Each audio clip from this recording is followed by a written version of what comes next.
Hello, fabulous superstar Capricorn. Welcome to your horoscope for the month of March 2025. I am your astrologer, Nadiya Shah. Thank you for being here.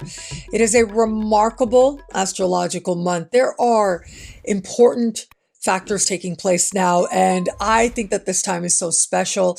We have a full eclipse season set to take place entirely in this calendar month, and a conglomerate of energy building at the foundation of your chart, having to do with your past, your living situation, your family of origin, and your parents in particular, where that applies.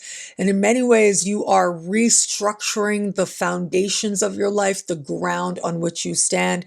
You're being encouraged to spend more time on your own, in isolation perhaps, but really nurturing something within you, feeling more at home within your body, within your skin, and spending time with people who feel like family, where those relationships are substantial to you in some way.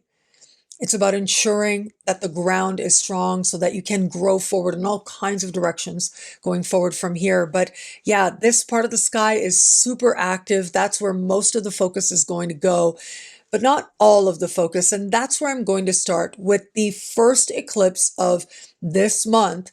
And that takes place on the 14th of the month, happening in fellow Earth sign Virgo. And this eclipse is happening in a worldly part of your sky, having to do with long distance travel, immigration, citizenship, higher learning, and legal matters. Personal beliefs that help you to make sense of the world and guide your life are covered here as well. Now, here's what's fascinating about this energy. We are going to have interesting alignments, interesting connections of other power players taking place with this eclipse, and they are going to define its characteristic. The more challenging energy is that Saturn will stand across the sky from this eclipse, Saturn being your ruling planet. But I see this as perhaps feeling like in these areas I just mentioned, there could be a feeling of restriction. There could be a feeling of unfairness or a feeling that there's a lot to do. If resolutions come about, which is very possible, they may not feel fair. There might be some Capricorns feel like, okay, that was fair, but I think a lot are not likely to feel that way. They're going to feel it's less than fair to them in some way. And I'm sorry to say, but it does happen. But I know that that's not going to apply to most Capricorns out there. I think for most Capricorns, it's going to be an examination of what you believe about the world, philosophically, spiritually. It's about your own political beliefs as well. And with the opposition of Saturn, feeling like what you believe is challenged in some way. That might be uncomfortable. When I see oppositions of Saturn, I think, this is like someone else is trying to be the boss of you. Where that opposition takes place tells us, and what is being evoked for you tells us how you're likely to experience this energy. And so, yeah, for you, it could be within these institutions I just mentioned, or people within them treating you a certain way. And that's not fun. It's a possibility, though. Even online, you sharing something that ends up being challenged and ends up feeling not comfortable to you in some way might be part of your learning of this time. But here's the thing, it's almost like it's necessary to get to the good stuff, because what's good with this eclipse is profound. We have a supremely harmonious connection with Uranus. That is luck, wild luck, fortunate leaps forward, fortunate change. And we've got Mars speaking in harmony with this eclipse. Mars is in your opposite sign. So there's a sense that you are aligned with the right people to help you out in whatever might be transpiring for you now. At the very least, they'll give you a sense of energy and motivation to see what's in front of you to do to fruition. This is a total lunar eclipse, which means an ending. But the Uranian energy means there's excitement about the future that comes with it hand in hand. So at least a certain situation will be behind you. And that's part of what makes this so good.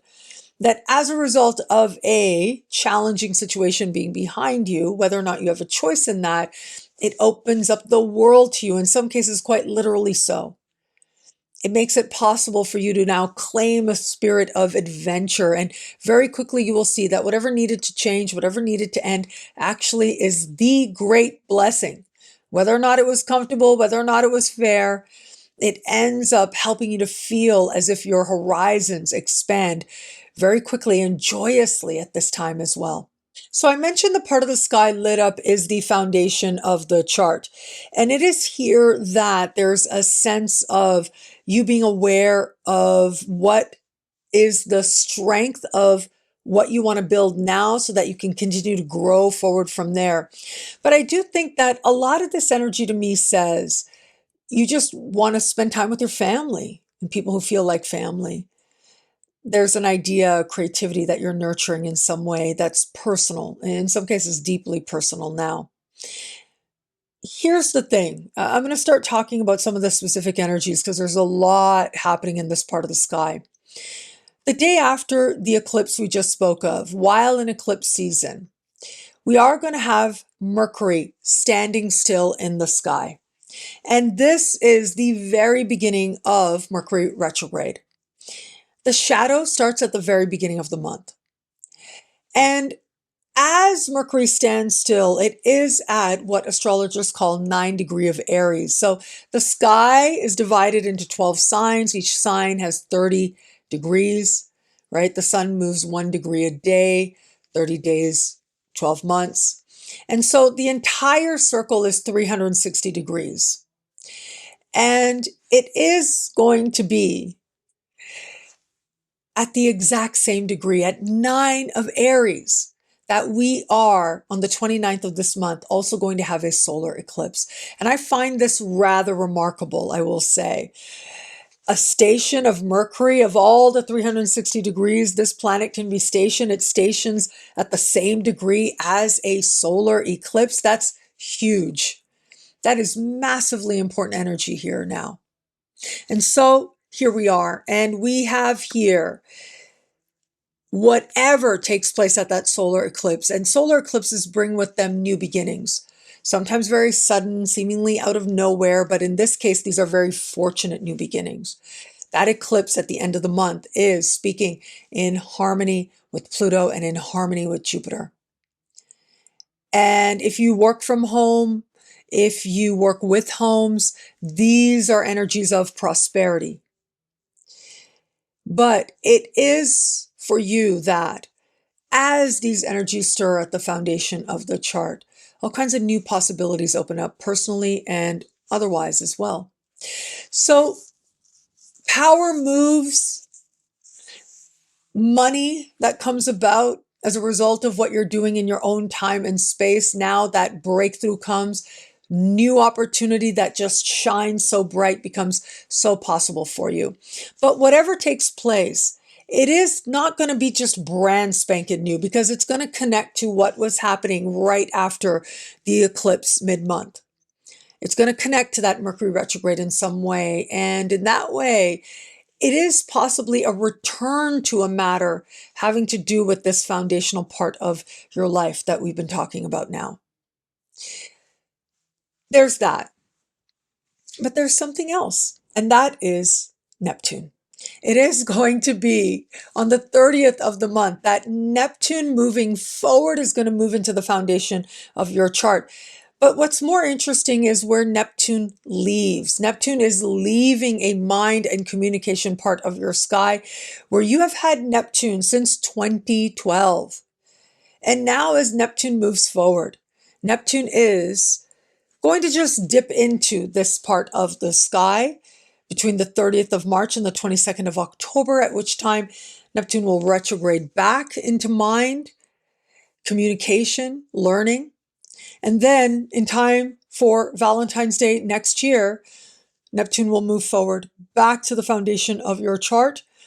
And this represents a big moment of a brand new 13-year cycle that we are in the very early stages of, especially at that time. So you can see here, we are shifting energies for the collective, but for you as well.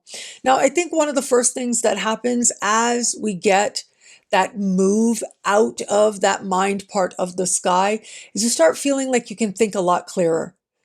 It becomes easier to learn. You feel like you're more understood when you communicate. Magical thinking is a beautiful thing. Um, but to not have it sometimes is not a bad thing either. And I think that you are going to find the right balance of how you want to continue to perceive mystically, magically, but now have that set a foundation for you, or to direct that attention elsewhere, towards home, towards what you hope to build more strong from here. This can also be profoundly healing where it comes to your relationship with your family of origin and your parents in particular, where that applies, where forgiveness needs to happen. That might stir for you at this time as well with Neptune as part of this larger transit. Now, where it comes to matters of love, here's the other thing. At the start of the month, Venus goes retro at this same part of the sky, if you can believe it, at this foundational part of the sky. And so love and the past become intimately connected. Just having Venus move through the foundation of your chart makes it so. But you add to this that it is a Venus retrograde. If anybody is going to reconnect with past loves, it's you. If anybody is going to feel like you become aware of an old established pattern, it's you. And that's part of the awareness, as part of figuring out if you want to continue to repeat certain patterns. And if you are reconnecting with someone from the past, part of the whole motivation is to understand how different you are, how you no longer are who you used to be. And how does that change your responses? The best meetings happen by happenstance, seemingly out of nowhere. And so, I like to say, pace yourself and be yourself. You really are going to want to remember that, especially under this very powerful, very potent and important sky that is about ensuring that the foundation of love within you is strong so that you can love that much more in all kinds of ways going forward from here. Now, Venus retrograde is infamous for you thinking things are going a certain way and they end up being different. Sometimes they end up being better. But remember, your first impression or your current impressions are not likely to be the final call, if you will. So pace yourself at this time. You're seeing a whole lot from the eyes of your past when that is what is meant to heal for you. So for those of you open to meeting someone new, as I said, reconnecting with someone from the past. Now, if you're starting something up with someone, know that it'll look very different to you once we navigate forward. It is going to be next month, actually just before we enter next month, that Venus will retrograde into that communication part of the sky. And April is huge for you seeing accurately, seeing responsibly, even if it's hard. You're able to do that in April as Venus stands still and goes direct mid-month. And then it'll be in May when Venus returns to this foundational part of the sky that you get to have a different perspective as to what is taking place for you now. So pace yourself and be yourself. I like to say that. You are going to want to remember that. I'll talk about April when we get there. And of course, there are Venus retrograde season special horoscopes that are up now in the Superstar space and on my website, nadiyashah.com. And I'll link to those below. But suffice it to say, and outside of that, understand that, I'll be here to talk about it every step of the way here on YouTube. For those of you just starting to date someone, it is going to be this month that, I just feel as I look at this that many a Capricorn is going to want to set up house. And that could be with someone brand new. That could be with someone you're just dating and getting to know. But things can accelerate very quickly. But again, everything looks different once Venus goes direct, and especially once it is that you get into the month of May. Is there something here? Is there a sense of foundation being here or not? I think you're going to see it. I think you're going to understand it differently. And that ends up being part of the power and the focus of this time in important ways for you. Now, regardless, though, it could also be that someone you're getting to know, it just doesn't feel very peaceful with them in some way, or you don't feel comfortable with them. Now, that could change. So pace yourself and be yourself, knowing that a lot more has yet to be revealed. And for those of you in an established bond, if you live with this person or want to live with this person, that energy of creating a cocoon for the two of you becomes that much more heightened. However, if you've had doubts as to whether or not you're with the right person for you, there is this deep, restless energy at play here that you're going to be learning through. It isn't evident just yet what it's going to mean.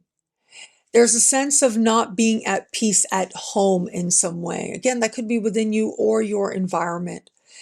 And understand that whatever's happening now, you may come to see it differently once we navigate further into this larger Venus retrograde transit for you. Where relationships are good, though, wow, does it ever feel like a deepening of the bond the two of you share grows, so much so that you feel like home to each other now. What I love about this month for you, there's so much here. It's a powerful and meaningful astrological moment. I'm going to say there's so many energies here at play, right? But it's all leading you to the most private part of your chart. It's leading you home, and you're about to understand home differently, with eyes of soul, with eyes of spirit, with eyes of love, with a deeper perception than possibly you have had in a while. And it ends up strengthening something within you in profound ways, anchoring you in ways that I think will support you for a long time to come. Well, thank you so much for watching. You can get a video like this each and every week for each and every sign for as low as just $3 a month with Choose Your Membership Rate at NadiyaShahSuperstars.com, where you get expanded exclusive video scopes for each and every sign. Higher tiers get you things like all access passes to Synchronicity University events, consultations with me, and so much more. All of this in the superstar space at NadiyaShahSuperstars.com or thefutureismagical.com. Links in the description below. And new programs are starting this month over at synchronicityuniversity.com as we're finishing off February. You can still choose your tuition rate as low as just $5 a class to learn from some of the most celebrated astrologers alive today. Learn more and sign up now. Links are in the description below. Thank you so much for watching. It'll be a great month. Enjoy.